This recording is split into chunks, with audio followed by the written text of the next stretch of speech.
Thank you. Hope everybody's having a fantastic day. Thank you firstly for allowing us to present our journey, largely the journey on lean portfolio management and our agile transformation. So TFG's Lean Leap was the start that we wanted to basically go with. I've just put a little bit of information about myself, but I think one of the first things that actually made me realize delivering some key projects from our side very recently has been that actually we, for the first time, got this sort of minimum viable product or minimum viable compliance sort of thinking purely from the perspective that we needed to get these projects in at the right time, with the right scope, at the right quality, and obviously get them out quite quickly from our side. One being a risk project that we needed to deliver, and the second being an incentives project that we were taking out through to stores, obviously for the idea to make sure that we can incentivize our store staff. So this journey, we wouldn't have been able to basically get to that sort of thinking had we not actually been down this journey with the IQ Business Group. So to talk through the Foschini Group, if you guys don't mind, I'll look a little bit to the back. The screen's a bit small for me. So we founded in 1924. We're based in South Africa, Cape Town. We have a London brand and London offices, as well as basically in Australia. 40,000 employees and over 3,000 stores, over 4,000 if we basically count some of the concession stores that we have across Europe and Australia. And then 34 brands if you think of the diversity that we bring from a group perspective. So we have LSMs from the Jet brand right at the bottom, all the way through to Foschini on the ladies stack, through to even Fabiani on the men's stack. So you can see what a nice, various sort of diverse portfolio that we have in terms of product for the group. Maybe some fun facts to talk through. So 40 million rewards customers. The second one may surprise you, 520 million store visits across all our brands. 254 million online sessions on our Bash app. So just maybe for a show of hands, who has Bash downloaded on their phones? Great. So yeah, it's basically our e-commerce channel, and I'll speak a little bit about that as well. Then locally sourced product, just basically more than 80%, and I'll speak through that a little bit as well and why it is important for us. Johnson and I spoke about fast fashion and obviously getting product out earlier. If you just think about local manufacturing in terms of what it does for the group, that you don't have to actually bring the stuff across the sea and get delivery just for the key things that you need from a stock point of view. And then lastly, maybe just around the Bash app, 8 million downloads that we've basically had to date from a Bash app point of view. On the jewelry side, I think you guys are all familiar with the jewelry brands that we have, American Swiss, Stearns, and a few others. Interesting fact for you, 700 units of engagement rings sold a day. Right?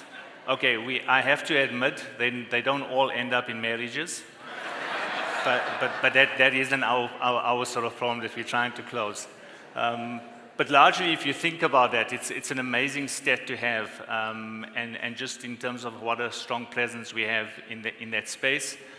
And then from a Tempo watches point of view, even though it's 1,100 units sold per day, if we count Africa in it, basically 1 million Tempo watches a year. And that's just amazing in terms of obviously people trying to make sure that they're still investing in watches or even basically digital watches, which they now have launched as well. On the group, important to mention before I go through into the agile journey, but at the top left-hand corner, sustainability and why it's important for us. If you think about all the local manufacturing, the denim plants that we basically have, and why it's important for us to be making sure that actually the product is sourced from the right place, and at the same time as well that we're basically making sure we bring in savings through where their sustainability requirements are. An example would be, so, obviously denim basically absorbing quite a bit of water, so you can see that there's a big measure in a KPI for us to be making sure we save thousands of liters of water a year, just so that we can actually make sure that we're staying honest to ourselves. JD Sports, for those of you that have seen some of the stores that have opened, we've gone into partnership with JD Sports from the UK. There's one in Sandton City, a fantastic store that's opened. The products that basically it brings to the table, so obviously quite a diverse range that we wouldn't see in South Africa necessarily unless it comes through Nike or Adidas, and not that it would be available on Bash at all. So it's different product that if you went into the store, it's a basket size of 1,800, so you can see people are actually spending to get sort of sport leisure that they would love. And then the store size is significant. It's 4 times bigger than any of the other local sort of densities that we have in South African stores. Cannibalization, yes, we would probably have some of that, just purely from the point of view that we have Total Sports and Sports Scene. We probably think it'll impact those brands probably just below 5% by bringing them into the country. Our intention to roll out 50 stores in the next few years. In the bottom corner, a very big strategy, and I think John and I spoke through what were the reasons as to why Zara hasn't basically kept themselves relevant. I don't think they have an omni-channel strategy. I think they have an e-commerce strategy. I think they have a great store strategy. I think they don't bring the two worlds together. So it would be a good debate for me to have with John as to whether that is one of the reasons why. My view is that actually omni-channel is critical. If you think about going into a store, not finding the right size of a sneaker that you need, and we can order it for you and get it delivered through to your house, or basically you can collect at store. So if you just think about the experience that we've put into Bash, as well as the omni-channel strategy and investment. And his point around innovation, I absolutely agree with the fact that actually if you don't keep yourself relevant and you're not disrupting the business, we believe Bash has basically been that for us. That we've gone in, we've disrupted the retail business in South Africa. If you go up and look at Bash, the app, we've basically invested quite a bit to make sure that it is the top e-commerce platform in the country. And right at the bottom, not to forget that we've invested significant money for us to make sure that we get a world-class DC in Johannesburg that's been in Kempton Park. The idea there is to make sure that we can service the entire country, equally to make sure that actually we have product available at all times for all the brands when people are willing to do purchases. Our group strategy, this is available in our results, so this isn't confidential stuff. On the left-hand side, opening up new stores, revamps, opening up new brands, JD Sports is an example, and continuously making sure we keep ourselves quite innovative around products and brands that we bring through to the market. I've spoken through local manufacturing and quick response. It touches on exactly what Zara did. Zara did that many years ago. We believe that actually a lot of retailers are starting to emulate that, and we've got it. Demand-led supply chain and holdback is everything that we've done in the Riverfields DC that I've spoken about as well. Our omni-customer strategy, which I think is really critical to keep our business alive, is everything that we're doing from our side. So the incentives project that we delivered was to make sure that everything they sold in store was no longer online, and it was actually attributed to the store as well as to the employee in store. So you can just sort of think about what the impact of that would be to the employee in store. They're getting incentivized for that purchase. At the same time, the store's getting incentivized for making the purchase on their side. Our intention to make sure we build out a high beauty business, and that would mean beauty stores. We don't have these opened yet, but they're soon to be coming out. And then new field operations is something that we believe is just pure optimization, making sure that we keep the brands quite honest, that actually we shouldn't be just having staff not following exactly the same processes for the same brands. An example would be that a ladies stack should all have the same processes across all of them, as well as basically a central hub team to support all operations from a field perspective. That's been delivered for the low value stack, and we intend obviously rolling that out for the rest of the year from our side. So again, operations top of mind around how we make sure we keep ourselves quite lean. That feeds through into our BOLD strategy, speaks through build out, optimizing our business, leveraging our e-commerce channel, transforming our omni-channel strategy, and then sustainability. And then our OKRs that we all basically put down for each of our different brands to ensure that we can achieve them. And that feeding through everything that I'll speak about after this, which is basically the TFG project portfolio and how we've gone about lean portfolio management and obviously the agile transformation. So what was the epiphany moment for us? I think two things. I got appointed into the role and visited my financial services partners, and largely they put down a delivery plan for a year and they said, we're going to deliver all of these great things. And what they didn't know was that we actually had an acquisition that was being signed 2 weeks later. And that would have changed the entire plan. So we couldn't say to them that actually we're signing it and actually that your plan is no longer relevant. But that was the idea that actually you're planning far too far in advance and actually it is just unrealistic that actually you will deliver these things for your business. Let's actually change the way we actually do our delivery from a portfolio perspective.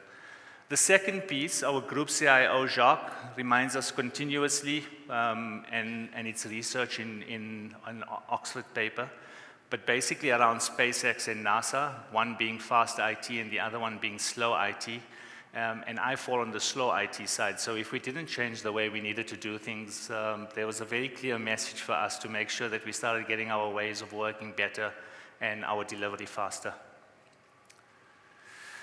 Our journey, so we basically started off with the Agile pilot in 2018. Bias continuously reminds me that it was the longest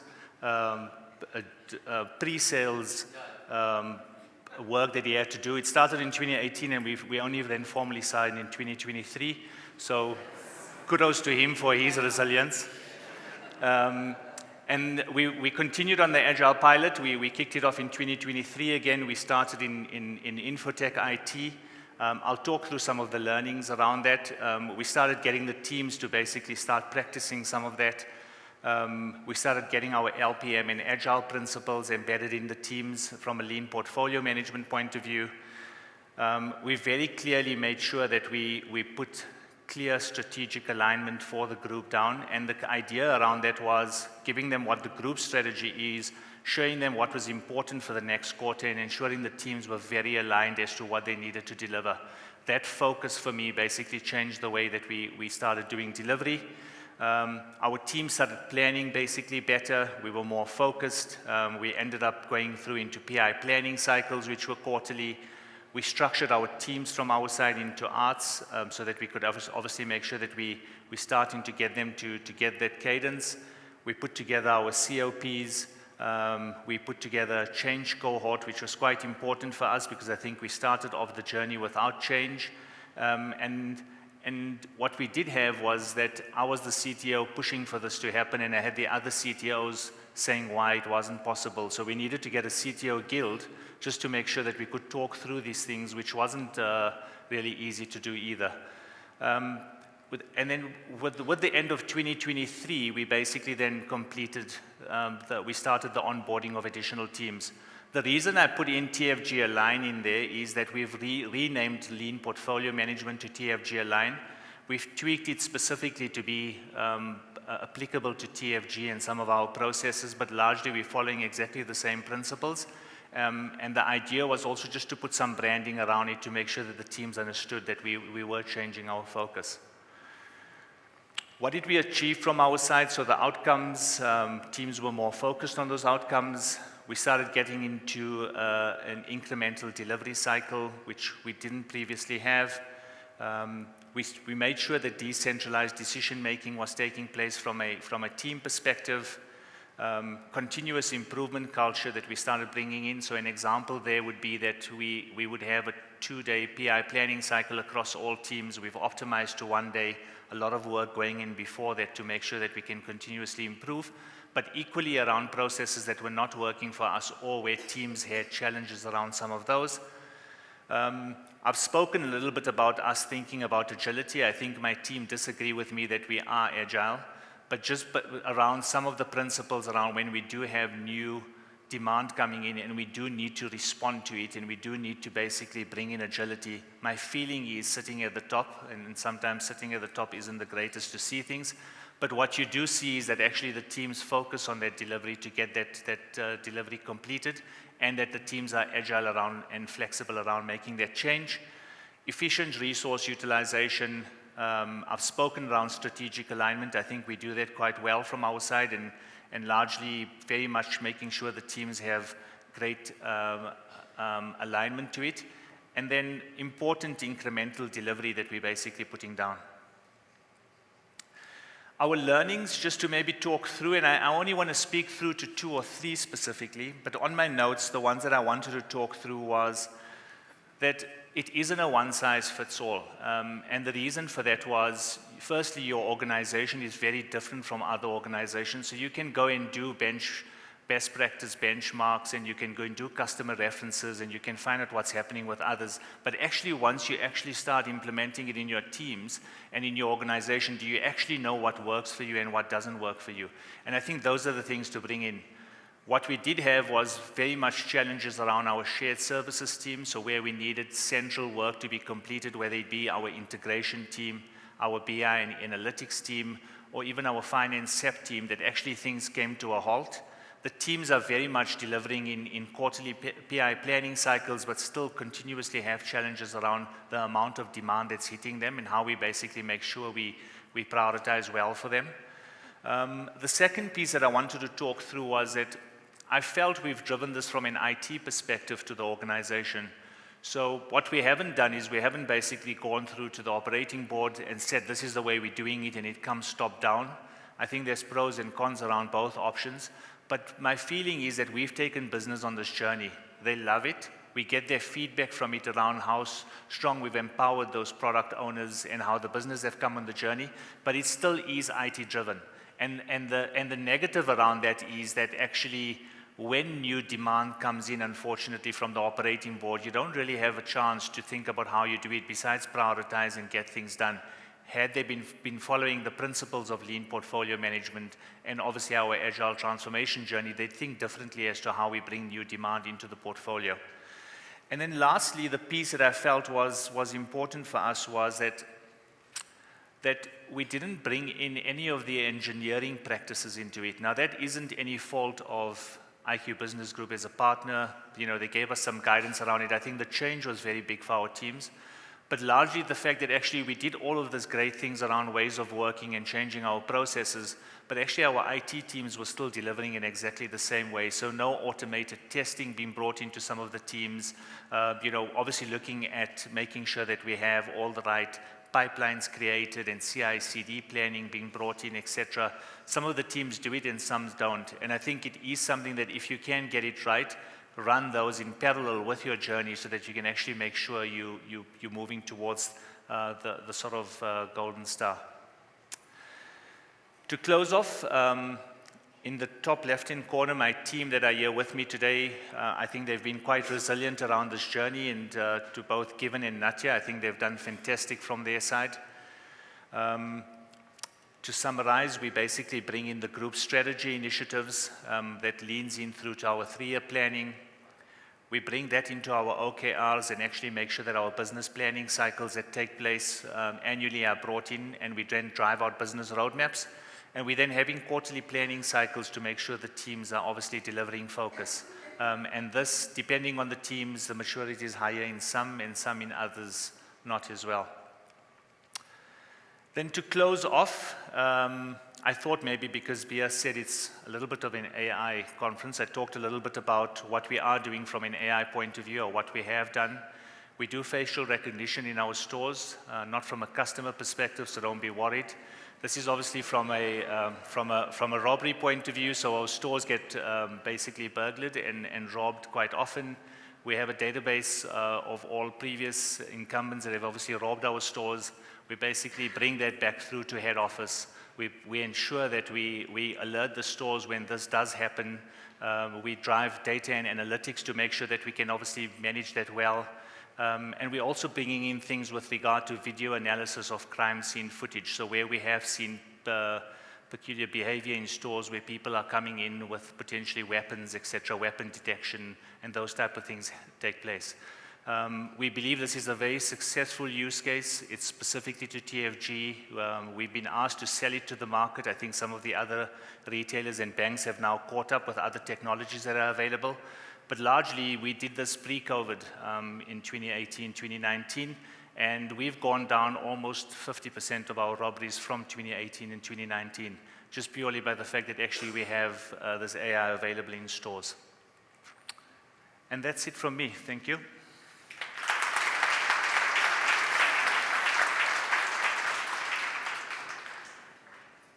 Thank you, Mo. So let's take some questions for Mo. Not ask him why he supports Liverpool. Catherine?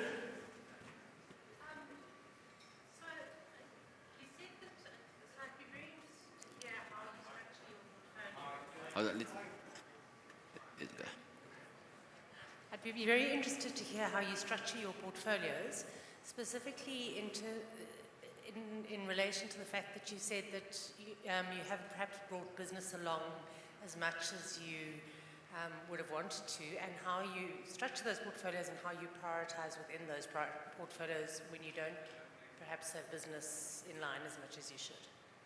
Yeah, so I think, thanks, good question. I think what we have done is that as we've gone on this journey, we've actually brought the product owners and the business owners on as well. They've basically been given guidance with regard to that strategic themes are important from a group perspective that we should be doing, whether there's compliance that need to be done. And then with that, what we then do is we let those business areas and actually focus from a delivery point of view. What has actually been a challenge has been the dependencies between the teams. So prior to going into PI planning, we try and make sure that the teams get their dependencies sorted out and understood. And where we have had challenges has been very much around those shared services teams where they have so much demand knocking them that actually we've needed to look at alternatives or slow down delivery to make sure that we can actually get things through. The cycle has probably taken us, I would say, about a year before we got to a state of maturity from a prioritization point of view. Is it perfect? I don't think so. I think it's continual improvement, and I think we're moving in the right direction based on the feedback we're receiving from the teams and the business partners. Catherine, can I add? Oh, I'm allowed to add? Of course. There you go. See, my mentor. So, Catherine, one thing that it's quite a complex business in the retail side, and currently the portfolio is infotech as an overall arching thing. But they've got 4 real areas that they look at. We've done some value stream mapping, and we're going a little bit technical around it and saying what are the art of the possible. And I think that's the journey that they're going on. I think as a result of that, the one thing that, like you said, it's taken 5 years, it's okay. Because I always say that change will happen at the pace in which the organization allows it to. And I think this is an exact point here. And we try to rush in. And I think the team and the executives are going, well, let's just slow down. Let's work on one or small things that will improve our portfolio, prioritization, dependency management, getting the teams on board. So I think that's the kind of approach that we've taken. So they haven't structured in a beautiful, agile portfolio as yet, if I'm going to be honest. But that's part of the journey. There's a question over there and a question over there. Who's that? Can I go? Kobus. Hello. Hi, Kobus. When you were asking who of us have the Bash app, I heard about it in the week from my kids. I think if you asked us with people with kids over 14, for instance, and you asked us whose kids have got Bash apps. I'm being serious. I think it would have been a very different answer. I think all the hands would have gone up. So anecdotally, I think that's true. I mean, if I go to 2 conferences, I've never been a 34, a 36. 2 conferences later, I'm a 40. So at my age, I want to go into the store. Put on the pant at Markram's, and otherwise I get home, I get body shamed by my 2 teenage boys. So, okay, that's a long intro. Just to answer you on that, so 5% of our revenue is from e-commerce and 95% is from stores. Okay, sure. And so here comes my question. Do you have a differentiated strategy in terms of who you focus on from an e-commerce point of view, and then the bullies and the tunnies from an in-store point of view? Or am I old school in my thinking? So just repeat the question. Do you have specific targets for your younger market versus the tunnies and the toppies? So I mean, very good question. I think from a customer point of view, we have a specific area that focuses on customer retention, from a rewards point of view, we basically make sure that our rewards customers are well basically understood. If you remember a few years ago, we actually went out with a clothing brand specifically for younger children. And the intention of the market that we were trying to basically get into was to target that market of Mr. Price a little bit, which in essence has turned out to be the fix. And if you think of the target market that we're aiming for there, it's actually teenagers.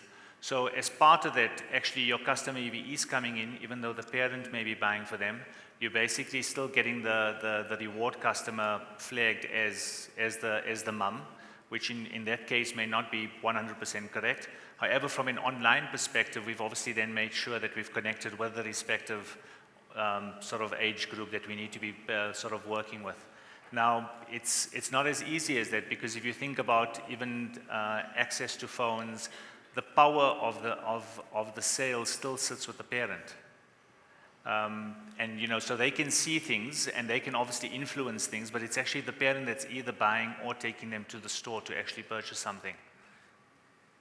There was one more question over here. Morning. Thank there you go. That was very informative. I think you need to advertise your locally sourced more. We always hear only about Woolies. I had no idea. It was news to me. But my question is around your portfolio in your transition. How did you manage your internal shared services like finance and procurement? Because those are always the challenging areas to get to work along with your agile journey, and those tend to keep you behind. Yeah, very good question. Thank you. So on the finance side, firstly, I think bringing on the finance business partner to ensure that they understood what we were trying to basically achieve.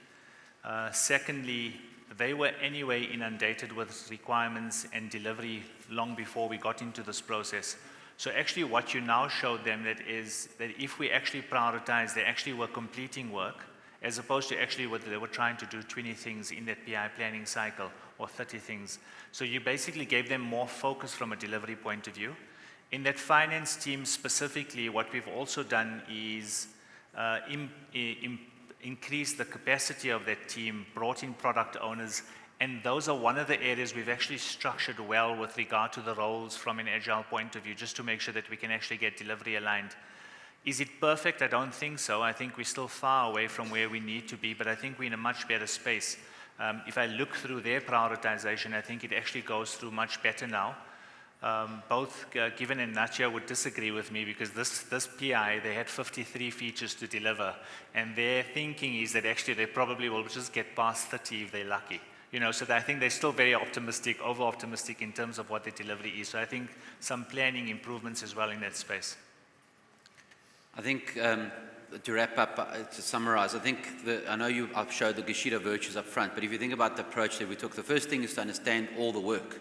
Like your portfolio is big, and you always got too much work for the capacity chip. Always. Every single, I don't know, one environment that you don't have enough work. And I think that's the first thing that we had to do, right? Then it was very, very important for them to prioritize and make sure that they're sequencing the work correctly.